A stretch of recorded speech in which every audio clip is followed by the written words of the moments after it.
2 साल बेमिसाल। और अब देखिए आपका अपना न्यूज़ 24 एक्सप्रेस नए अंदाज में। नमस्कार, आप देख रहे हैं न्यूज़ 24 एक्सप्रेस और मैं हूं नेहा परिहार आपके साथ। आइए रुक करते हैं आज के बुलेटिन की ओर। वैदिक मंत्रों की गूंज से हुआ जल, अन्न और मिष्ठान दिवस। माधोगंज हरदोई 21 जनवरी विकासखंड माधोगंज की ग्राम सभा हीरापुर में जय दुर्गा माता मूर्ति स्थापना के निमित्त दूसरे दिन विद्वान यज्ञाचार्य रत्नेश त्रिपाठी, आचार्य शिवम तिवारी, आचार्य प्रवीण शुक्ल, आचार्य दुर्गेश त्रिपाठी, आचार्य ऋषभ दीक्षित आदि ने वैदिक धर्म की परंपरा का निर्वहन करते हुए मंत्रोच्चारण कर मुख्य यजमान सुरेश कुमार और उनकी धर्मपत्नी रजनी देवी से पूजन अर्चन कराते हुए जय दुर्गा माता मूर्ति का जल, अन्न व मिष्ठान दिवस करवाया। पुलिस ने मुखबिर की सूचना पर अवैध मादक पदार्थ जब्त किए। ऑपरेशन प्रहार के तहत अवैध मादक पदार्थ विक्रेताओं की धरपकड़ पुलिस द्वारा लगातार की जा रही है। पुलिस थाना देहात बासोदा द्वारा अवैध मादक पदार्थ बेचने वाले डीलर के विरुद्ध कार्यवाही की गई। पुलिस अधीक्षक मोनिका शुक्ला के निर्देशन में मादक पदार्थों के क्रय विक्रय करने वाले आरोपियों के विरुद्ध कार्यवाही हेतु चलाए जा रहे ऑपरेशन प्रहार के तहत गंज बासोदा एसडीओपी भारत भूषण और उनके मार्गदर्शन में थाना प्रभारी देहात बासोदा कुंवर सिंह मुकाती के नेतृत्व में विशेष टीम गठित की गई थी। भागलपुर जिला परिषद अध्यक्ष व उपाध्यक्ष ने जिला परिषद कार्यालय में आज पदभार ग्रहण किया। भागलपुर जिला परिषद अध्यक्ष अनंत कुमार उर्फ टुनटुन शाह एवं उपाध्यक्ष प्रणव कुमार उर्फ पप्पू जी ने आज जिला परिषद कार्यालय में पदभार ग्रहण किया। कई पदाधिकारियों व पार्षदों ने उन्हें पुष्प गुच्छ देकर उनका स्वागत किया। मीडिया से बात करते हुए अध्यक्ष अनंत कुमार उपाध्याय प्रणव कुमार ने कहा कि मतदाताओं को मेरी ओर से नमन है, प्रणाम है, जिन्होंने मुझे कुर्सी पर फिर से आसीन होने का मौका दिया। सबसे पहले हम शाहकुंड प्रखंड की जनता को कोटि कोटि आभार, कोटि कोटि धन्यवाद और उनको प्रणाम और नमन करते हैं। उसके बाद पूरे भागलपुर से जिला के जो 31 जिला परिषद सदस्य को जिन्होंने मतदाता ने मत देकर यहाँ भेजा है, उन मतदाताओं को भी कोटि कोटि आभार, कोटि कोटि प्रणाम और सभी सम्मानित सदस्यों को और हमारे गार्जियन स्वरूप पप्पू बाबू जो उपाध्यक्ष हैं उनको भी मैं प्रणाम करता हूं और सभी सदस्यों को और सभी माता एवं बहनों को जो सदस्य हैं, सभी मेरे भाई बहन हैं आदरणीय, और उनको सबको भी प्रणाम करता हूं जिन्होंने मत देकर मुझे विजयी बना करके दोबारा जिला परिषद अध्यक्ष बनाने का कार्य किया। और साथ साथ सभी जिला पदाधिकारी को, डीडीसी महोदय से उप विकास आयुक्त भागलपुर, सब मुख्य कार्यपालक पदाधिकारी जिला परिषद, डीआरडीए के डायरेक्टर साहब, सभी अनुमंडल के सदर अनुमंडल पदाधिकारी महोदय और सभी समझिए कि जितने भी लोग इसमें लगे हुए थे चुनाव कार्य में और सभी ने शांतिपूर्वक चुनाव कराया, इसके लिए कोटि कोटि आभार, कोटि कोटि धन्यवाद भागलपुर जिला के जिला परिषद अध्यक्ष होने के नाते मैं देता हूँ। दूसरी बात कि अगर चूँकि आप जानते हैं कि पंचायती राज व्यवस्था सर्वोच्च सदन या जिला परिषद का सदस्य होता है, लेकिन और पदाधिकारी का अगर साथ मिला और सहयोग रहा और सभी हम सदस्यों से या हम आग्रह करते हैं, हाथ जोड़कर विनती करते हैं आज कि भाई आप लोग सुचारू रूप से अपनी बातों को, अपने कार्य योजना को अधिक करें और पदाधिकारी भी हमारे कार्य को इम्प्लीमेंट करवाएं। चूँकि आप जानते हैं 70% मुखिया को मिलता है फंड, उसके बाद 20% पंचायत समिति को होता है, 10% मात्र जिला परिषद को मिलता है, लेकिन उसके बाद भी कोई बात नहीं है, क्योंकि सबसे बड़ा सम्मान होता है जो जिला परिषद, जो जिला में बैठने की आपकी कुर्सी है, जो जिला में सम्मान मिलता है वो किसी अन्य प्रतिनिधियों को नसीब नहीं है। लेकिन मैं वार्ड मेंबर से लेकर के जिला परिषद के सदस्य तक को, सभी को, जितने भी जनप्रतिनिधि हैं, सभी का आभार व्यक्त करते हैं, नव वर्ष की शुभकामना देते हैं और सभी मीडिया पत्रकार बंधुओं ने जो आप लोगों ने जो अपने विचार से सबको मतलब डेली समाचार पत्रों में देखने को मिलता है, करने को मिलता है, आप लोगों ने किया, इसके लिए बहुत बहुत धन्यवाद, आभार। और जो भी शेष बचे हुए काम हैं पूरे जिला में मैं आपको विश्वास दिलाना चाहता हूं कि विकास की गति बढ़ेगी और संजोग से हमारी जो अभी डीडीसी से मुख्य कार्यपालक पदाधिकारी प्रतिभा रानी जी हैं, वो भी एक बहुत अच्छे विचारवान हैं, आईएएस हैं, जानकारी और सूझबूझ से काम लेती हैं और मुझे तो भी काम करने का उनके साथ मौका नहीं मिला है, लेकिन ये काम करने का मौका मिलेगा और उनको भी मैं उनके भविष्य के उज्जवल भविष्य की कामना करता हूं कि जल्दी से वो जिला पदाधिकारी बने। आईएएस आज ने कल तो बनना ही है, लेकिन हम चाहते हैं भागलपुर से बन के जाएं।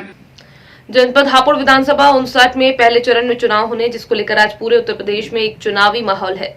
सभी प्रत्याशी अपनी अपनी जीत का अनुमान लगा रहे हैं। इस पर आज हापुड़ की जनता से रूबरू होकर बातचीत की गई और हापुड़ की जनता से पूछा गया कि इस बार आप मुख्यमंत्री के रूप में किसको देखना पसंद करेंगे।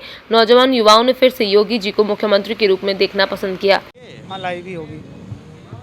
नमस्कार, मैं हूं सोनू मसूदी और आप देख रहे हैं न्यूज़ 24 एक्सप्रेस। जनपद हापुड़ में विधानसभा 59 में हमारी टीम आई हुई है। आइए करते हैं यहाँ के जो नौजवान युवा हैं उनसे बात कि इस बार 2022 के चुनाव में किसको मुख्यमंत्री के रूप में यहाँ की जनता देखना पसंद करेगी। जी सर, आपका नाम? नीरज कुमार कश्यप राजपूत, कस्बा बैसुमा, जिला मेरठ। हर हर मोदी, हर हर योगी। तो आप इस बार मुख्यमंत्री के रूप में किसे देखना पसंद करेंगे? योगी जी। क्यों, ऐसा क्यों? हर सुविधा फैसिलिटी मिलती है हर चीज़ की। तो जैसे बीजेपी सरकार दोबारा फिर बैक करने के मूड में है, उसमें आप क्या कहना चाहेंगे? लोगों का ये भी कहना है कि अब मुलायम सिंह भी दोबारा से अखिलेश यादव निखर कर आ रहे हैं, उस बारे में? जी, अखिलेश ही आएगा। अखिलेश यादव ने क्या दिया? आपका नाम सबसे पहले? मेरा नाम दीपक कुमार अग्रवाल है। ये नहीं कि मैं ना किसी पार्टी के साथ हूँ। अब एक बात लगी, मुजफ्फरनगर दंगे में क्या हुआ? बेकसूर मोमडन मरा, बेकसूर जाटम मरा, क्या हुआ? अरे एक मुझे ये बता दीजिए। जैसे अब अभी जो सपा और आरएलडी का जो गठबंधन है, उसका गठबंधन क्या सक्सेस हो पाएगा? कुछ भी नहीं। जंगल अकेले में शेर होता है। तो इस बार मुख्यमंत्री के रूप में किसे देखना पसंद करेंगे? आपका नाम? योगी। मुख्यमंत्री हम योगी से पसंद करेंगे। ऐसा क्यों? ऐसा कि हमारी मर्जी, हमें सब चीज़ दे रहा है योगी जी। जैसे कि हमें राशन दे रहा है, हम काम भी दे रहा है, हमें सब चीज़ दे रहे हैं योगी जी। मोदी सब दे रहे हैं, काम भी मिल रहा है हमें। जैसे चुनावी माहौल गर्म है, लेकिन जनता की जो विचार है वो अभी दोबारा मोदी जी को बैक करने के मूड में है। हम यहाँ पर कुछ और नौजवान युवा हैं जो उनसे पूछेंगे कि आगे मुख्यमंत्री के रूप में किसे देखना वो पसंद करेंगे। जी सर, आपका नाम? पिंटू कुमार। तो पिंटू जी, जैसे चुनावी माहौल है, चुनावी माहौल गरमा रहा है, इस बार मुख्यमंत्री के रूप में किसे देखना पसंद करेंगे? मोदी। ऐसा क्यों? सर ऐसा है, हम चाहते हैं जो मतलब चुनाव आ रहा है जो है, हम आम आदमी को देखना वो करेंगे। तो क्या सरकार बदलने की नीति है? हाँ जी, बदलने की नीति है। किसको मुख्यमंत्री के रूप में देखना पसंद करेंगे? अखिलेश को। ऐसा क्यों? कुछ युवाओं का यहाँ कहना है कि योगी जी को दोबारा मुख्यमंत्री के रूप में देखना पसंद नहीं जी, पसंद। अखिलेश हमें पसंद है। क्यों, ऐसा क्यों? आपका नाम? बताएंगे। अखिलेश आदमी ने खाने के लिए, बनाने के लिए हर चीज दी है। जो चीज दी है उन्होंने गरीब आदमी को जीना सिखाया है, जीना रोटी। देखिए, यहाँ के जो युवा हैं, कुछ लोग मोदी जी के साथ हैं, कुछ लोग अखिलेश जी के साथ हैं, लेकिन यहाँ अब चुनाव नज़दीक है। जैसे कि यहाँ पर पहले चरण में चुनाव होने वाला है, 10 तारीख आने वाली, मार्च की जो 10 तारीख है उसमें चुनाव होने वाला है। हम यहाँ की जनता से फिर बात करेंगे। आपका नाम? मोहम्मद इमरान नाम है जी। तो इस बार मुख्यमंत्री के रूप में किसे देखना पसंद करेंगे? देखो जी, अखिलेश ही आने चाहिए। अखिलेश ने बहुत सहायता करी है। किस चीज़ की करी है? हर चीज की सहायता हुई किस चीज़ है। की सहायता करी है? मगर ये है मोदी और योगी के में, सही बताना ईमानदारी से। महीने में योगी और मोदी के राज में महंगाई तो बढ़ गई है, काम रोजगार पिटे पड़े हैं। जैसे मोदी जी का तो ये कहना है कि हम रोजगार को डेवलप कर रहे हैं, बढ़ावा दे रहे हैं, लेकिन आपका क्या? देखो, यहाँ मजदूरी भी 250-300 रुपए की हो चुकी है। यहाँ हापुड़ में आदमी मजदूरी में क्या करेगा? बच्चे पालेगा, परिवार पालेगा, महंगाई को देखेगा। जैसे मोदी जी राशन भी दे रहे हैं आपको? राशन दे रहे हैं, राशन में आधा कटोरी राशन वाले खा रहे हैं, आधा ही राशन मिल रहा है हमें।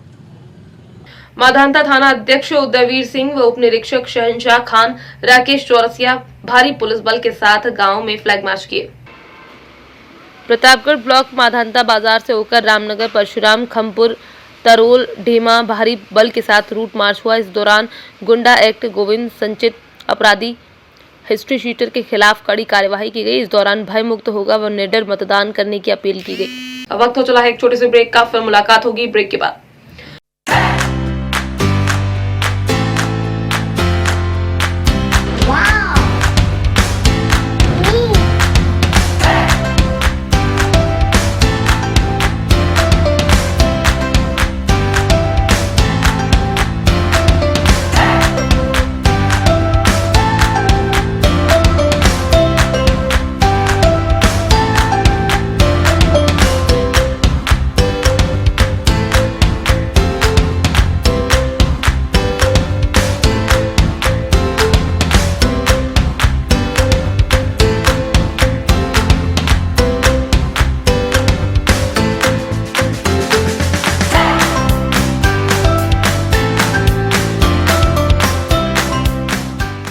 ब्रेक के बाद एक बार फिर आप सभी का स्वागत है। आइए बढ़ते हैं अगली खबर की ओर।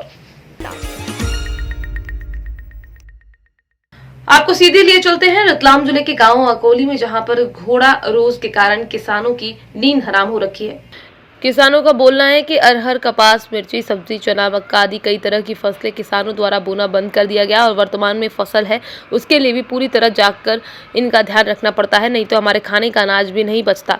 घोड़ा रोज से किसान काफ़ी परेशान है। किसानों की मांगे है कि इनको या तो मारने की परमिशन दे या इनको अभियान के अंतर्गत पकड़वाकर जंगल में छुड़वा दे। लेकिन सरकार ने नीलगाय घोषित करी है, तो ये जो नीलगाय हैं हमारे खेत की जो फसलें हैं 50% से भी अधिक खा जाती हैं और उनका उत्पादन सही नहीं हो पाता है। इसकी वजह से किसान कर्ज में डूबता जा रहा है और आज ये स्थिति बन गई है कि सरकार से हम मांग करते हैं तो सरकार बोलती है कि हम मुआवजा दे देंगे, लेकिन मुआवजे से किसान का पेट नहीं पलता है। जो फसल खेत में पकती है और उसका उत्पादन होता है, उससे जो पैसा मिलता है उसी से किसान का पेट पालन पोषण होगा, न कि उसके मुआवजे से। तो शासन से हम मांग करते हैं कि नीलगाय को या तो पकड़कर अभ्यारण्य में छोड़ा जाए या फिर जो नर है उनको वैक्सीनेशन करके उनकी उत्पत्ति तो लगाम लग जाएगा, तो ये जहाँ की जाए रुक जाएगी और किसान जो है इस समस्या से निजात मिल जाएगी किसानों को। बस यही हमारी मांग है, अन्यथा किसान कर्ज में डूबता जाएगा और आत्महत्या करने पे मजबूर हो जाएगा।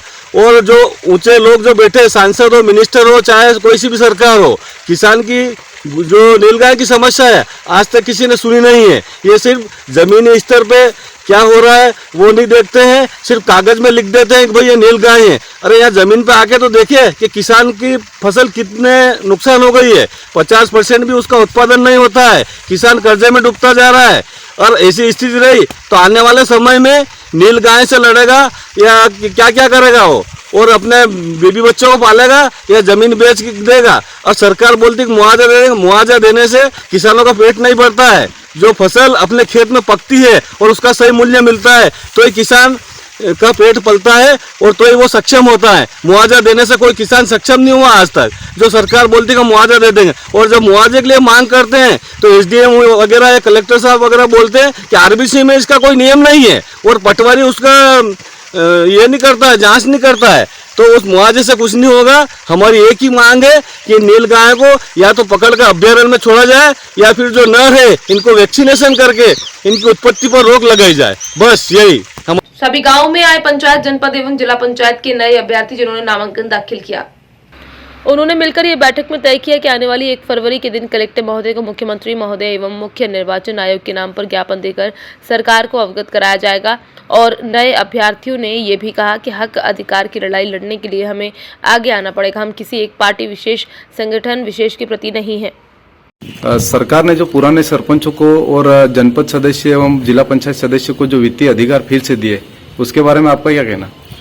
वो मेरा यह कहना है कि अगर उनको देना था तो फिर सरपंच चुनाव करवाना नहीं था उनको, और चुनाव जब करवाना था तो उन्होंने तारीख डिसाइड करी उनकी, और डिसाइड करने के बाद में फॉर्म जमा करवाए और इसके बाद में फॉर्म निशान दिए शाम को, और शाम को निशान देने के बाद में सुबह उन्होंने निरस्त कर दिए। तो ऐसा क्यों करा उन्होंने?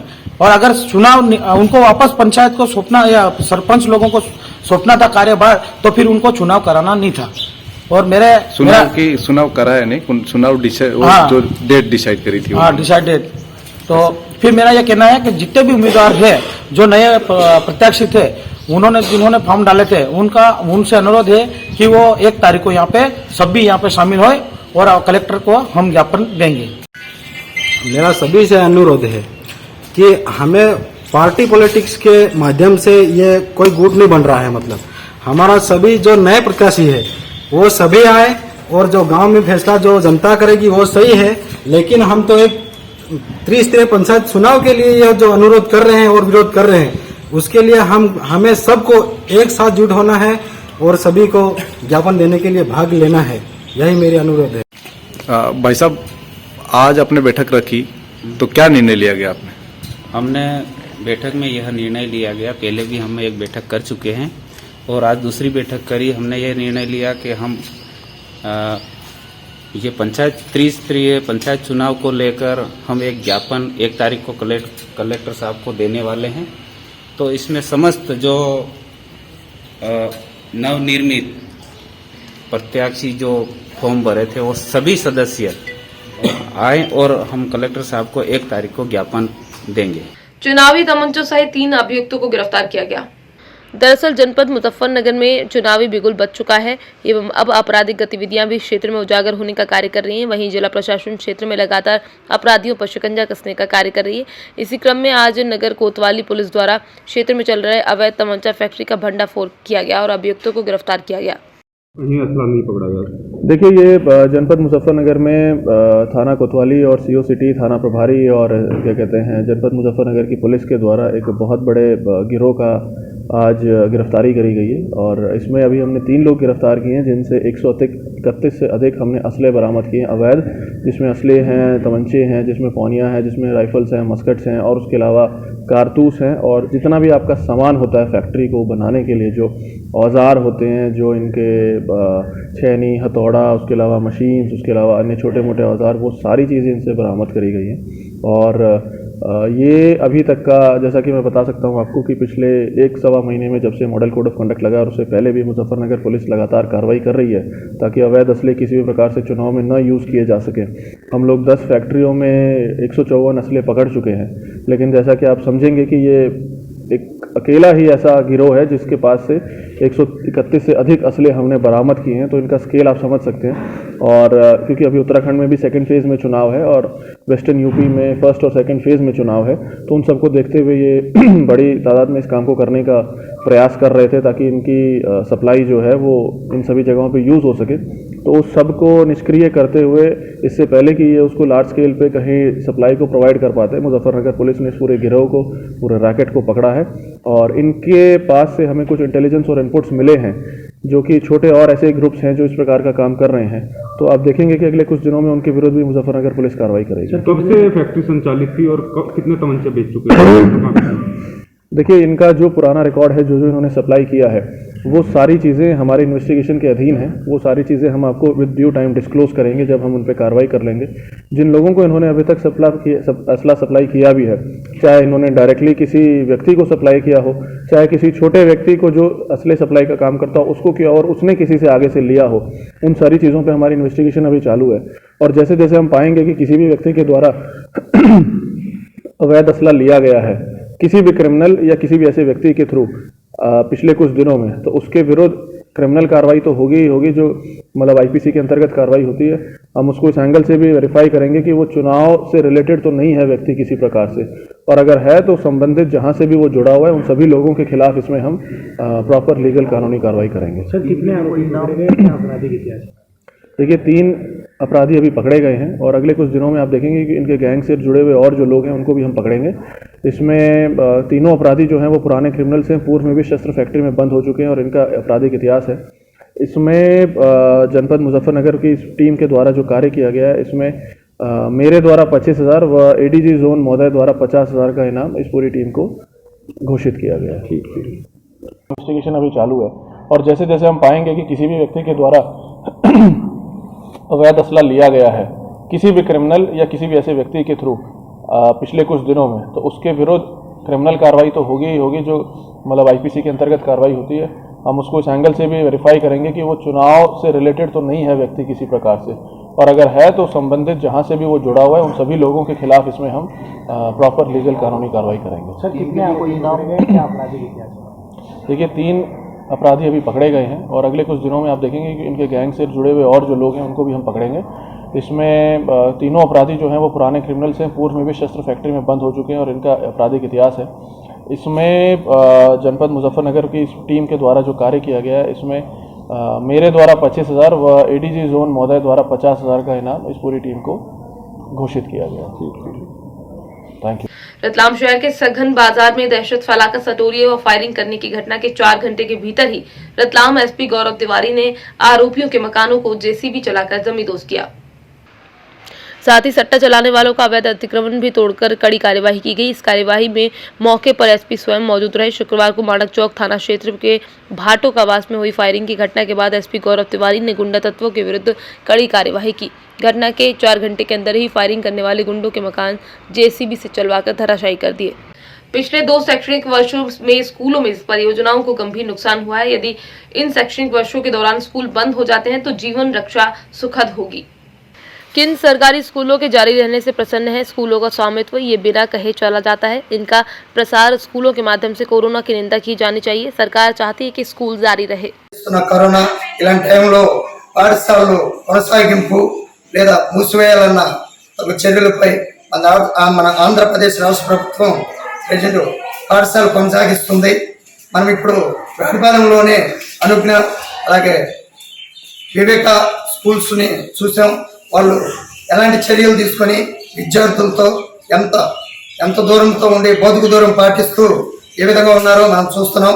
ఈ విధంగా తమ చర్యలు తీసుకొని మరి అన్ని పాఠశాలలు కానీ కంటిన్యూషన్గా కొనసాగింపు చేస్తే విద్యారంగం కొంత గుర్తుపడుతుందని భావిస్తున్నాం. 24 news by Narendra Reddy. Hi sir, already పక్కన తెలంగాణ రాష్ట్రం పాఠశాల మూసేసింది. మరి మన ఆంధ్రప్రదేశ్ రాష్ట్ర ప్రభుత్వం పాఠశాలలు ఈ కరోనా ఒమిక్రాన్ వల్ల మూసివేస్తే ఎలా ఉండిద్ది లేదా కంటిన్యూషన్ చేస్తే ఎలా ఉండేది? పక్క రాష్ట్రం అంటే తెలంగాణ, అది హైదరాబాద్ సిటీ అండి. ఇంటర్నేషనల్ ఎయిర్పోర్ట్ అన్ని దేశాల నుంచి వస్తున్నారు కాబట్టి ఎక్కువ మొత్తంలో ఒమిక్రాన్ కేసులు అనేది నమోదవుతున్నాయి. కానీ ఆంధ్రప్రదేశ్లో ప్రైవేట్ అయినటువంటి ఇక్కడ అన్ని జాగ్రత్తలు ముందుగా తీసుకున్నారు ప్రభుత్వం వాళ్ళు. లాక్డౌన్ కనుక ఒకవేళ పెట్టేట్లయితే ఈ ప్రైవేటు పాఠశాలలో పనిచేసిన ఉపాధ్యాయులందరూ కూడా వాళ్ళ యొక్క బతుకుదెరువులు బదారు పాలవుతాయి. అందువల్ల ఇక్కడ కంటిన్యూ మనకి ప్రభుత్వం అన్ని చర్యలు తీసుకుంటుంది కాబట్టి అంతగా అవసరం లేకపోవచ్చు. మన ఆంధ్రప్రదేశ్ రాష్ట్రంలో లాక్డౌన్ అనేది విద్యా సంస్థ మూసివేయడానికి అవకాశం లేకుండా ఉంది.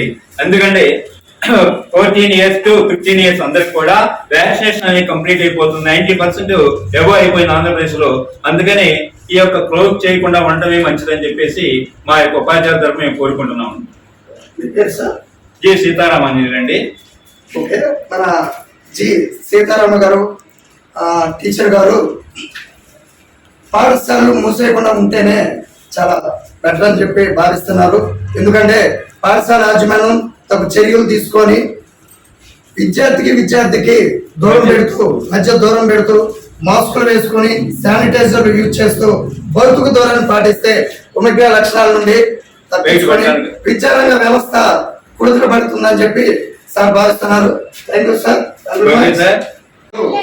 అనుజ్ఞ స్కూల్ పాఠశాలలో ఉన్నాం. మరి పాఠశాల యొక్క విధానాలు, టీచర్ యొక్క విధానాలని మొత్తం మనం చూసాం. ఇప్పుడు స్కూల్ ప్రిన్సిపాల్ కృష్ణ గారు మరి పాఠశాలలు మూసివేస్తే ఎలా ఉంటాయి, కంటిన్యూషన్ చేస్తే విద్యారంగం ఎలా ఉంటుందని మనకు తెలియజేస్తారు. సార్ చెప్పండి సార్. ఆంధ్రప్రదేశ్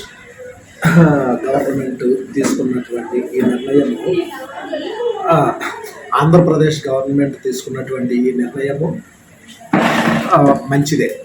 ఎందుకు అంటే మనకి 2 సంవత్సరాల్లో విద్యార్థులు చాలా నష్టపోయారు. సో అందుకని చెప్పి మనకి ఎప్పటికీ కూడా విద్య అనేటటువంటిది అందించడం అనేటటువంటిది ఎప్పటికీ కూడా కంటిన్యూయేషన్ జరగాలి. కానీ దానికి బ్రేక్ వస్తే విద్యార్థులు అనేటటువంటి వాళ్ళు చాలా ఇబ్బంది పడుతున్నారు. సో అందుకని మనకి ఈ విద్య పాఠశాలలో ఉండటము అనేటటువంటిది కంపల్సరీగా మంచి జరుగుతుంది అనేటటువంటిది ఆశిస్తున్నాను. అయితే ఈ పాఠశాలలు నిర్వహించేటప్పుడు కంపల్సరీగా మనము కోవిడ్ నిబంధనలు ఏ అయితే ఉన్నాయో అవి కంపల్సరీగా పాటిస్తూ మనము రన్ చేసుకుంటే విద్యార్థులకి కానీ టీచర్స్కి కానీ మంచి అంటే ఆరోగ్యపరంగా ఎటువంటి ఇబ్బందులు లేకుండా చూసుకోవచ్చు. అదేవిధంగా అనుజ్ఞ స్కూల్లో మేము ఏం చేస్తున్నాము అంటే రోజు శానిటైజేషను అదేవిధంగా విద్యార్థులకి డైలీ పల్స్, అదేవిధంగా దాన్ని ఏమంటారు థర్మల్ స్కాను, శానిటైజేషను ఇవన్నీ కూడా మేము వాళ్ళకి వసతులన్నీ కూడా కల్పించి కోవిడ్ నిబంధనల్ని పాటిస్తూ ఉన్నాం. అదేవిధంగా మాకు లాక్డౌన్ లేకుండా స్కూల్ని కొనసాగిస్తూ ఉన్నందుకు ప్రభుత్వానికి చాలా ధన్యవాదాలు. మాకు లాక్డౌన్ అంటే ప్రైవేట్ స్కూల్ టీచర్స్కి లాక్డౌన్ ఉంటే మేము చాలా ఇబ్బందులు పడే అవకాశం ఉంది. కాబట్టి ఇంకా ప్రభుత్వం పిల్లలకు కానివ్వండి, ప్రైవేట్ స్కూల్ టీచర్స్కి కానివ్వండి ఏమేమి జాగ్రత్తలు తీసుకోవాలో అవన్నీ తీసుకుంటే ఇంకా పిల్లలు ప్లస్ మేము ప్రైవేట్ స్కూల్ టీచర్స్ అన్ఎంప్లాయ్మెంట్ లేకుండా మేము రామ్నగర్ దగ్గర ఉన్న స్కూల్ దగ్గర ఉన్నాం. మరి స్కూల్ ప్రిన్సిపాల్ పాఠశాల మన ఆంధ్రప్రదేశ్ రాష్ట్ర ప్రభుత్వం పాఠశాలలు కొనసాగింపుకి మూసివేస్తే ఎలా ఉంటుందని తన అభిప్రాయం తెలియజేస్తున్నారు.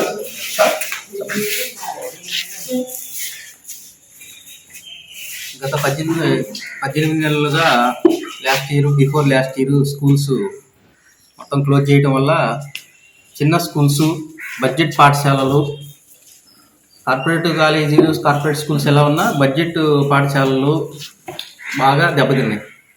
ఆర్థికంగా చితికిపోయిన పరిస్థితి. స్టేట్ వైడ్గా కానీ, జిల్లా వైడ్గా కానీ, మండలం వైడ్గా కానీ చాలా పాఠశాలలు ఈ 2 సంవత్సరాల్లో మూతపడ్డాయి. ఇక ఇప్పుడు కొద్దిగా గొప్ప కాస్త ఆర్థిక వెసులుబాటు ఉన్న పాఠశాలలు నడుస్తున్నాయి. ఇప్పుడు కనుక లాక్డౌన్ ప్రకటించున్నట్లయితే అవి కూడా పూర్తిగా మూతపడే పరిస్థితి. అయితే పెరుగుతున్న కరోనా కేసులు విపరీతంగా పెరుగుతున్నప్పటికీ కూడా ప్రభుత్వం పాఠశాలలు కొనసాగించాలనే ఒక నిర్ణయం ఏదైతే తీసుకుందో అది అభినందనీయము. అదే విధంగా కొనసాగి పాఠశాలలు కూడా కరోనా నివారణ చర్యలు, కరోనా రాకుండా తీసుకోవాల్సిన జాగ్రత్తలు, పాఠశాలల నిర్వహణ వీటన్నిటి మీద కాస్త దృష్టి సారించి తగు చర్యలు కనుక చేపడితే పాఠశాలల్లో మూసివేయాల్సిన అవసరం ఉండదు. అయినా కూడా తల్లిదండ్రులు, పిల్లలు, యాజమాన్యాలు, టీచర్లు జాగ్రత్తగా అవేర్నెస్తో స్కూల్ నిర్వహిస్తే పాఠశాలలు చక్కగా నడుస్తాయి. లేదంటే మాత్రం పాఠశాలలో ఈ విధంగా కనుక బిఫోర్ లాస్ట్ ఇయర్ లాగా క్లోజ్ చేస్తే మాత్రం బడ్జెట్ పాఠశాలలు మనుగడ సాధించడం చాలా కష్టం. आज के बुलेटिन में फिलहाल इतना ही. बने रहिए न्यूज़ 24 एक्सप्रेस के साथ. नमस्कार.